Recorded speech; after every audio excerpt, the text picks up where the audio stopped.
Doctor साहब basically वजूहात क्या होती हैं? क्या ये जो शुगर है ये ग़िज़ाई बीमारी है? क्या कुछ खाने से हमें शुगर हो जाती है?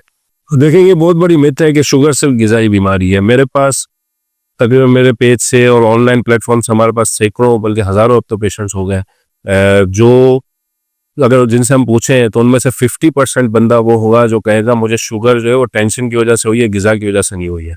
ठीक है, और टेंशन भी एक पार्ट है लाइफ स्टाइल का, मतलब हमें लाइफ स्टाइल की वजह से सारा कुछ हो रहा है।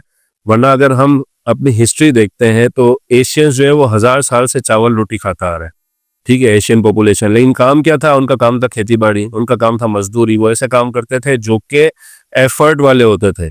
तो आपका लाइफ स्टाइल जब इस तरह का हो गया जिसमें आपकी शुगर जो है वो क्या हो गई है, मतलब शुगर बढ़ रही है और आपकी खुराक वही वाली है चावल और रोटी वाली। जब आप ये खुराक ले रहे होते हैं चावल रोटी वाली और उसके साथ आप अपना लाइफ स्टाइल बेहतर नहीं कर रहे होते हैं तो फिर आपकी शुगर बढ़ जाती है।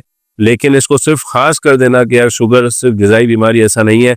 आप हमारे पास कितने ऐसे पेशेंट्स हैं अल्हम्दुलिल्लाह जो चावल भी खाते हैं, रोटी भी खाते हैं, लेकिन हमने उनको एक्सरसाइज पे लगाया हुआ है। जो हमें पता है कि यार खाने के 10 मिनट बाद उनको क्या कहना है, खाने के 1 घंटे बाद क्या करना है। जब वो इतने एक्टिव रहते हैं तो वो चावल खाएं, रोटी खाएं, उनकी शुगर नहीं बढ़ती है और उल्टा जो उनका वजन भी कम हो रहा होता है, उनकी शुगर भी कंट्रोल में आ रही होती है और बहुत सारी ऐसी पैरामीटर्स होते हैं जो उनके नॉर्मल की तरफ चले।